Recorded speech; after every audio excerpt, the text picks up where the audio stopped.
In 2024 at the Summer Olympics, Rachel Louise Gunn, otherwise known as Ray Gunn, performed breakdancing in front of the world to see. I remember this. She got a lot of flack for it, let's be honest. Those moves were maybe not the most breaky of breakdance moves. And was she an imposter? We'll never know.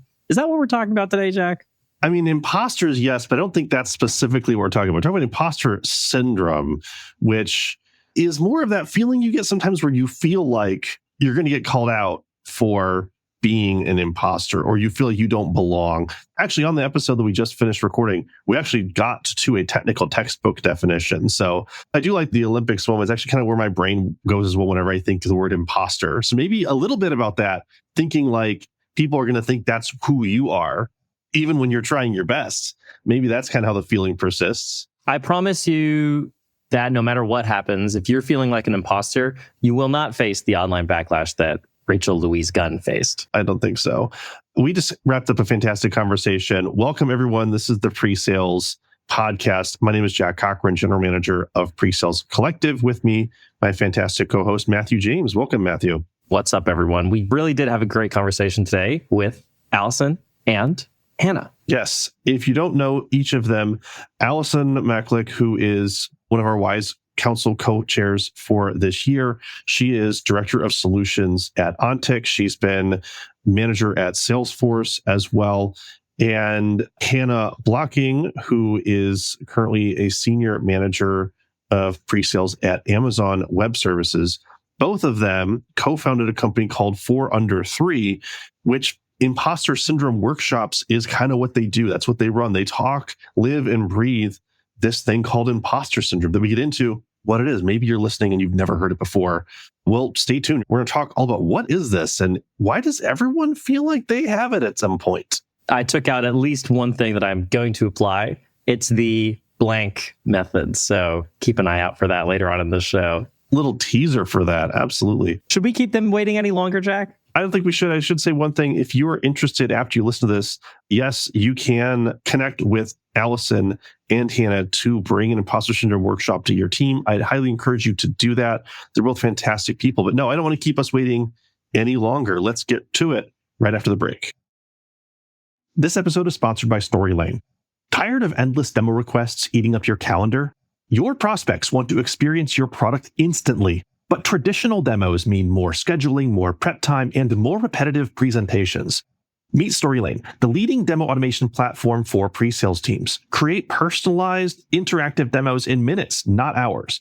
Capture your software in a few clicks, customize environments without code, and build a library of demos that just work. Share demos anywhere.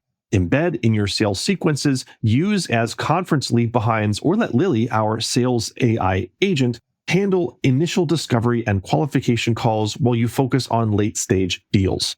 Try StoryLane for free at storylane.io. That's StoryLane.io. StoryLane. Build killer demos in 2 minutes. Allison and Hannah, welcome to the PreSales podcast. Hey, Jack. So nice to be here. Thank you so much for having us.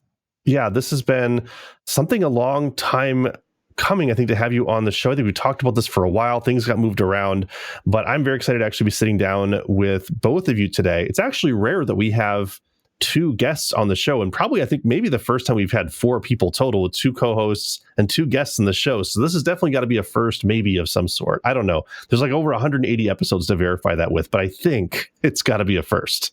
3's a party, 4's a crowd, something like that. I think it's befitting for the topic of conversation that we're having today. It feels like we need a couple of voices to take this one down for us. I think so. A very important topic.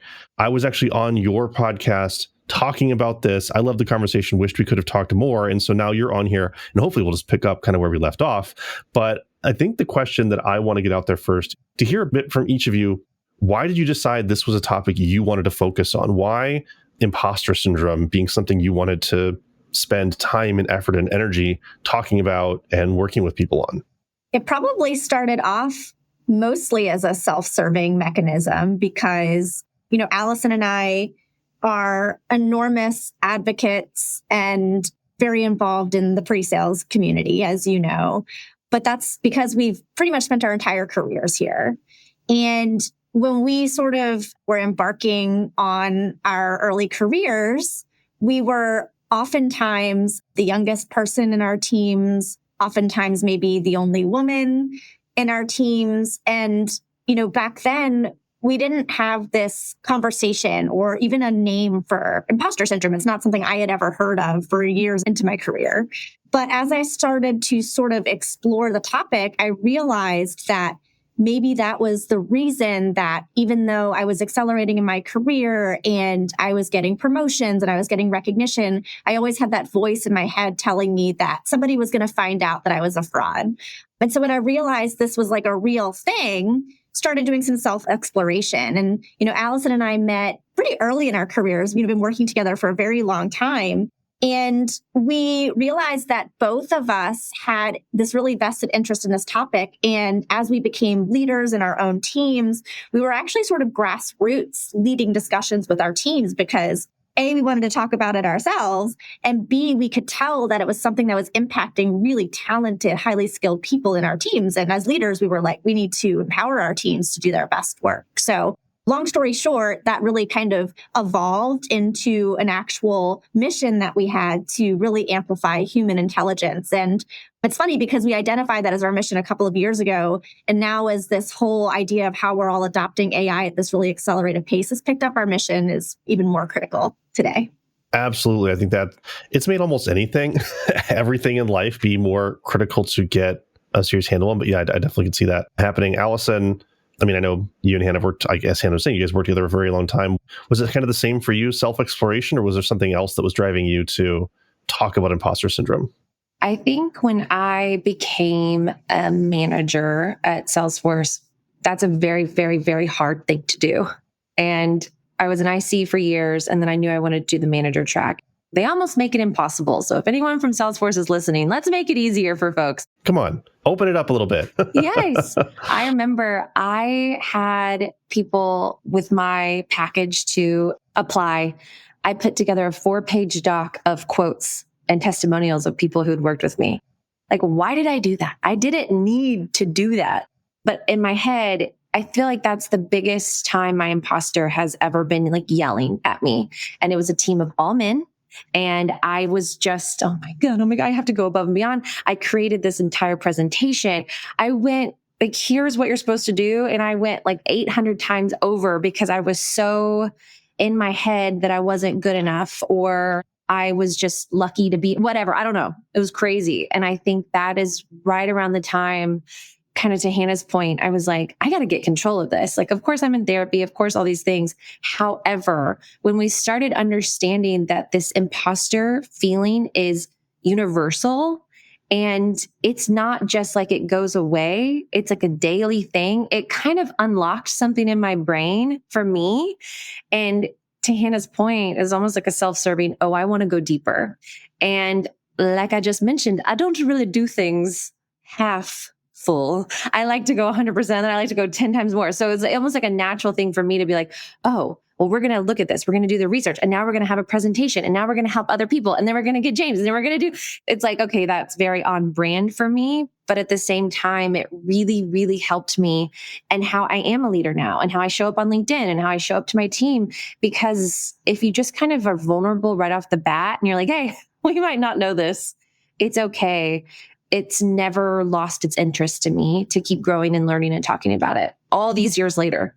You kind of go over these like 3 things there, Allison. First of all, you were motivated by yourself because you had these experiences as you're going to become a manager. Then you talk about, all right, suddenly you realize that everyone is experiencing this and now it impacts where you're showing up today. So would you tell us a little more about how you realized that this was not an isolated phenomenon and there were other people feeling not good enough? Okay, so, and Hannah can definitely jump in here, but we have learned through giving these workshops that people don't even know the name of this. Like, we were giving a workshop one time and this man, he was 30 years in his career and he messaged us after on LinkedIn and he was like, I did not know first of all, anyone else felt like this. And second of all, this had a name. He was like, what? And so Hannah and I used to only open this up for women. We would do ERG groups a lot, and we would do a lot of women-based things until we learned this is not an isolated, oh, only women have this or only men. No. This is everybody. And you don't really understand that until you start having the conversations around it. Because this is not really something that comes natural for people to just open up and be like, hey, I feel like a failure, or I feel like an imposter, or help me. People don't share. And a lot of the times it's like, I just got a new job, or I just got promoted, and now I feel like a failure. Exactly. 100%. And one of the things that we love about these workshops that we do is we get people that are really prolific in their own communities to come and talk about their experience. Because to your point of what you just said, it's not like your executives walk around sharing their insecurities all the time. So, it's like this really unique opportunity to hear from people. And to Allison's point, like one of these aha moments specifically was, I think we were doing a workshop for Salesforce.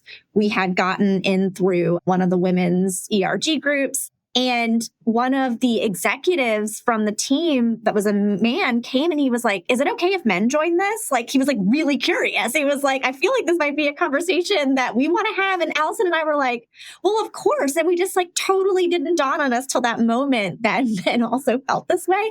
And so a lot of what we bring to the workshop is just the discussion around how literally this impacts everybody. The way people express it is different. And then we really focus on, how do we take action now that we've all aligned on what this thing is called, that it impacts everybody. And, just because somebody makes what they're doing look easy doesn't mean that they feel that way. It doesn't mean that when they woke up that morning, they thought it was going to be super easy for them to do, like all those things. And it's just been a really good learning for us along the way over the years. So if amongst the listeners in the PreSales Collective community and the listeners of the podcast, there's bound to be someone who has joined this because they're a regular listener and they just like listening to the episodes. They enjoy Matthew's voice and so they want to hear more from him. They might be sitting here going, okay, you've said this word now, imposter syndrome. Explain it to me like I'm 5. Like, it feels like I might know, but I might not know. So if you had to explain to someone who might not have heard of it before, might not know what it is, might not have explored it about themselves and might have it, where do you start? What do you explain? How can we break it down for someone in just a couple minutes here? I was actually getting the definition that we show. Yeah. So I'll wait for Allison to pull it up because that's part of how we present the topic when we're coming to a big audience and like, how are we going to all get on the same page really, really quickly? So there is a textbook definition, which Allison will share. But I think what's been most powerful is hearing how it manifests for unique people in their own definition. So like Jack, one of the things that we were talking about right before we had kicked this off is like, one of the things that Allison and I do is we like to feature like, what does imposter syndrome mean to you? Because that's what we ask everybody on our podcast, and just like go through like the round table of everybody describing it differently. But let's start with the textbook definition. Do you have it pulled up, Allison? Yep, I just pulled it up. So we have a screen and it literally looks like you're reading from Webster's dictionary. Like it breaks it down. It's a noun. The persistent inability to believe that one's success is deserved or has been legitimately achieved as a result of one's own efforts or skills. That's the definition. Whew. I mean, every time I hear that, I'm just reflecting on the times that has felt so true for me. Yes. Well, then Hannah talks about how because it is so universal and because people experience it a different way, that's why a lot of how you even talk about it has shifted over the past couple of years. Some people call it imposter phenomenon because it's things happening to them, not because of them, and kind of reframing your brain. So what we do is we talk about it and then everyone kind of sits with the definition. And then we show this video. And we have had, oh my gosh, I guess like 30 episodes now of our own Imposter Talks podcast. And we ask them, what does imposter syndrome mean to you? And it is different every single time. So we show a clipping of that, almost like a little promo video of like, did you recognize this with anybody? Because it's different to like Matthew, yours is going to be different than Jack's. And Jack's, we've talked to you about, imposter syndrome before. Hannah and I is different, like depending on your level, or depending on your background or where it's just different. And so we give you the definition, but we want people to walk away knowing this is a very personal thing. And then how you start to fight it. We give a lot of tips and tricks, but it really comes down to you individually. I love the rephrasing of that a little bit to phenomenon instead of syndrome, because syndrome has an implication there's something wrong that needs to be fixed. Phenomenon is just, this is a thing that happens. And I think for me, a lot of, in my talking to you, actually, and a lot of my exploration as well with therapists that I've had, realizing this is something that everyone experiences at some point. Maybe there's some people who don't. Majority of people experience it at some point. And it's not because something's wrong that needs to be fixed. This is just how you're going to feel from time to time. Like you're out of your element. Someone's going to discover you, whatever year it is. Everyone's going to have some feelings like that as per your textbook definition. And that's okay. You're not broken. You're not a broken person because of this. Completely. We used to show a TED Talk video, but our workshops have gotten too big and we didn't want to get in trouble for like copyright things. We didn't know if we could show them, but we can link to it in the notes of this if you wanted to. Yeah, great. You can go check it out. It's on YouTube, but just in case, we started making our own content because these have gotten so prolific. But one of the things, it's the scientist, and everything started happening in her lab. And she was like, oh my gosh, it's me. I'm dumb. Like, it's me. I'm messing up. And then she took a step back and was like, okay, I'm going to look at every single thing that happens and document the reason behind it. And she realized it had nothing to do with her or her abilities. It had everything to do with a beaker exploded because the temperature was wrong on this dial and things out of her control. So one of the things Hannah walks everyone through is an exercise to literally get your mind in the repetition of reframing things. On 9 times out of 10, it's probably not you.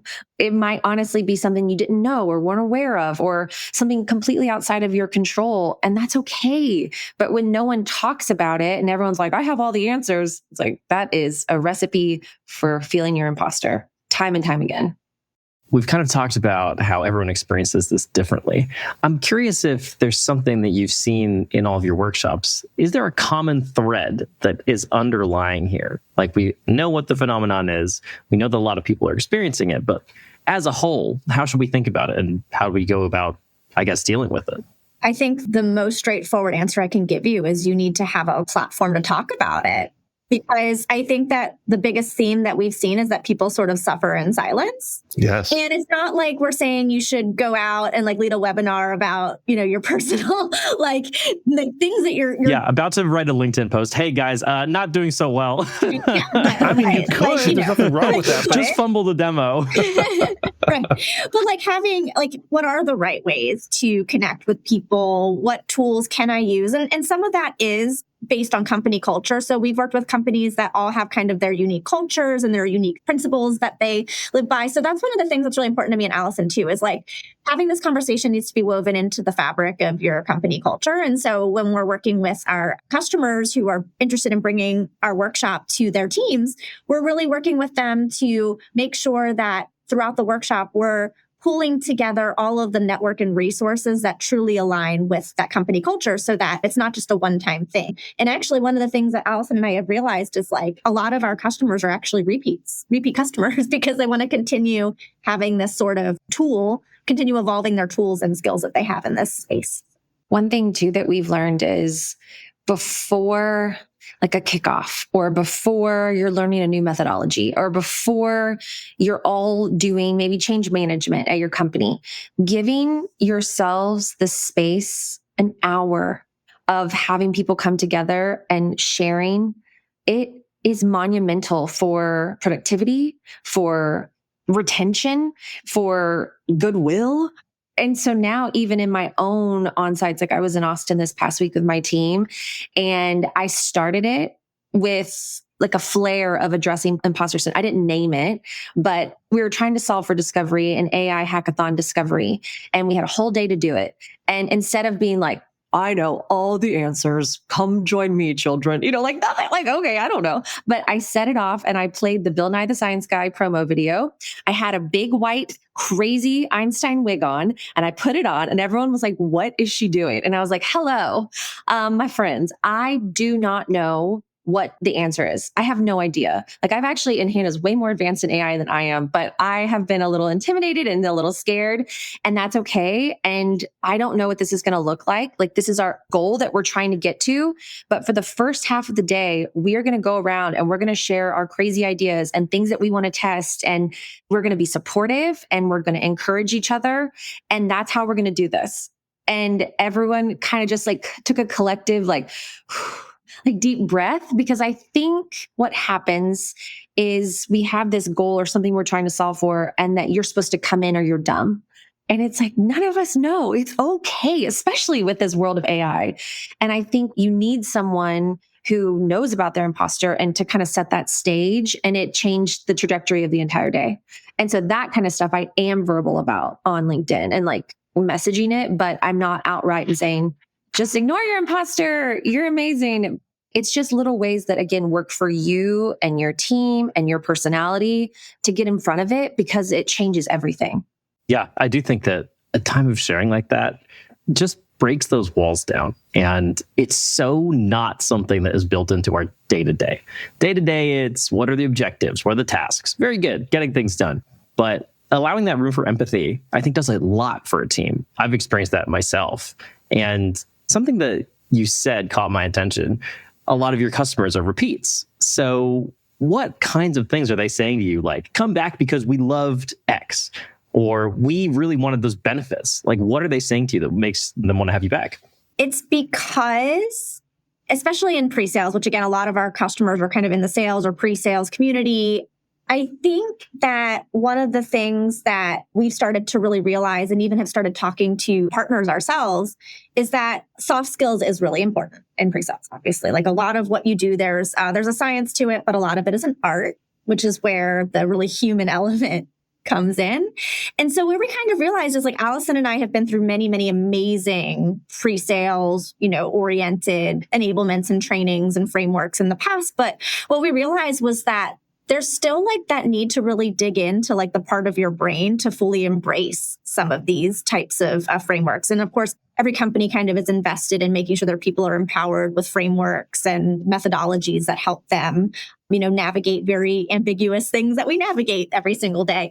So it's been really great to hear that these types of workshops are really effective in helping people kind of break through and really embrace and get more value even out of some of the enablements and trainings that they're doing to help focus and unlock people's true skills through these types of frameworks.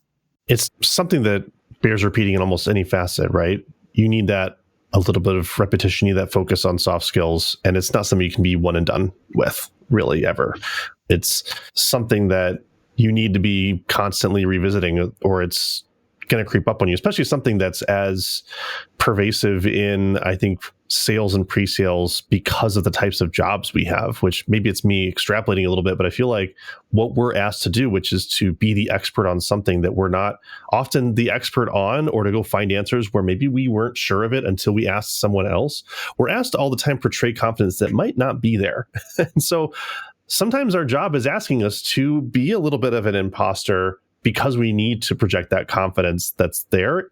I've seen pre-sales people take that personally and feel like, oh no, the customer's going to call me out, and all of a sudden they're going to know I'm a big fraud. And that can just take over every part of your life if that's what's coming to you from your career. Yeah, well, let's be honest. Like, demos are hard to give well. And it takes a long time to feel confident walking up and giving demos, whether it's in a customer meeting, like a smaller group, or you're up on a big stage at a conference. That is something that no matter how much experience you have, no matter how advanced you are on a particular topic, there's going to be something in your brain that is like, am I a fraud for even standing up here? What do people always say? The hardest demos are the ones you give to who? Your team, your own team, there you right? Go. Coworkers. Yeah. Yeah. So like usually, yes. So like to the point Matthew brought up earlier, like when you're starting a new job, generally part of an onboarding process is you present to your own teams. And those are definitely the hardest demos to give.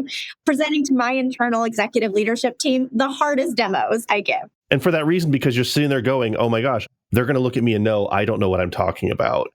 Now everyone else around me is going to go, oh, he's the dumbest person in the room. And not what happens, but that's why it can be so difficult. It's one of the reasons why it can be so difficult.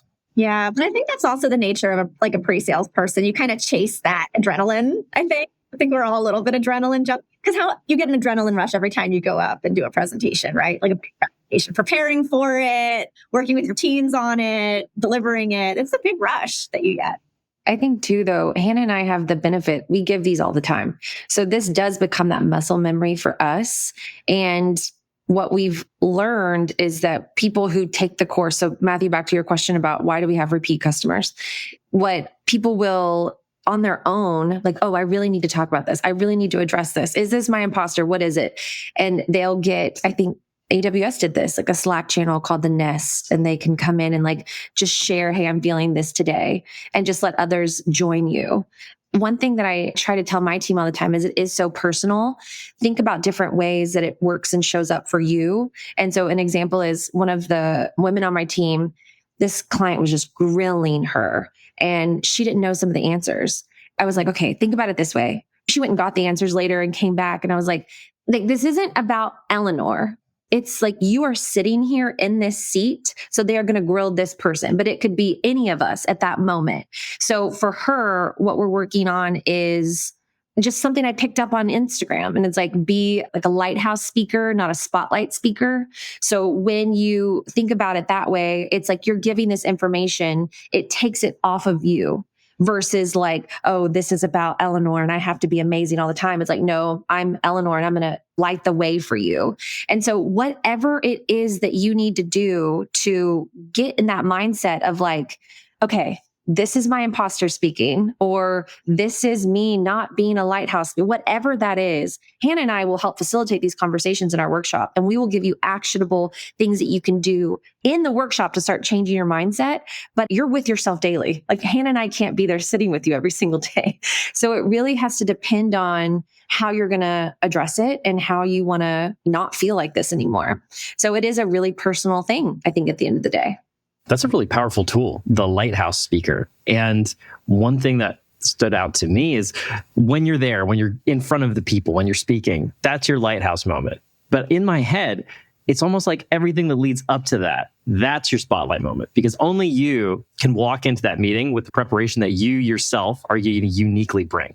And then once you're out there in front of everyone, you're relying on that foundation that you built. You're standing strong. You're that lighthouse pointing in the right direction. But that is such an interesting and good framing.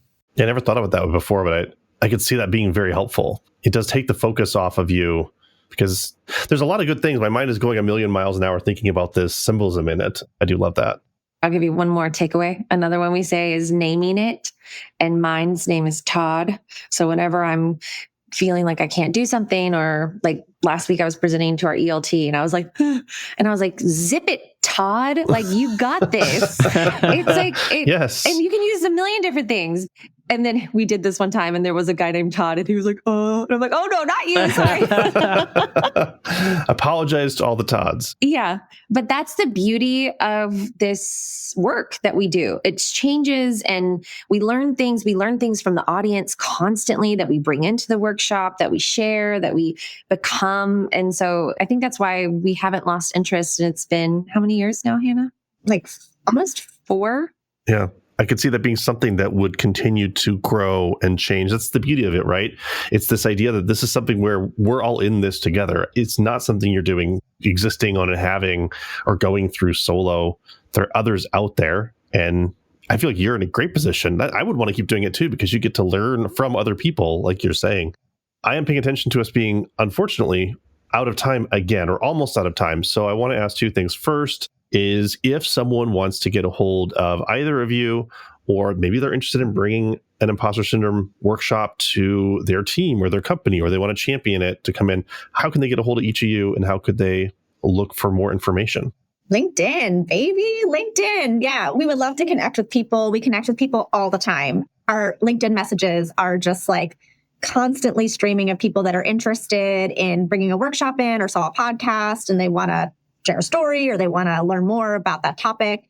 So definitely LinkedIn's a great place to start. Definitely our individual LinkedIn pages, but we also have a 4 under 3 LinkedIn page as well, where we post content and really look forward to having more people join the conversation. And we can put this in the show notes, but our email address, if you want to reach out, is just info@4under3.io. But we are very active on LinkedIn. So if you want to connect with us, please feel free to reach out. Perfect. Last thing from each of you. Allison, I'll ask you first, and then Hannah, I want to hear from you as well. What's the one thing you want someone to walk away from this episode remembering? I would say find a way that resonates with you to put the feelings of imposter outside of your body, whether that is thinking of it as a lighthouse speaker, whether that's naming it, whether that is talking about it to a friend, like get it out. Like that should be your only action today. And then make that repetitive. Just get it out because it doesn't represent who you are. Love it. Hannah? I would say just maybe branching off of that, identify who that one person is going to be for you that you can talk to when you're feeling like an imposter and have that person hold you accountable that it's just your imposter talking. And actually for me, I have somebody in my team that reports to me that is that person for me. Yeah. So, find those people. It's really going to make all the difference. People that you trust and people that are there as your supporters. Great pieces of advice to leave us on. Allison, Hannah, it's been a pleasure talking to each of you again about imposter syndrome. Thank you for the work that you both do in helping to bring this into the light for our community. And thanks for being on the podcast. Thank you. Thanks for having us. Thank you for listening to the PreSales podcast by PreSales Collective.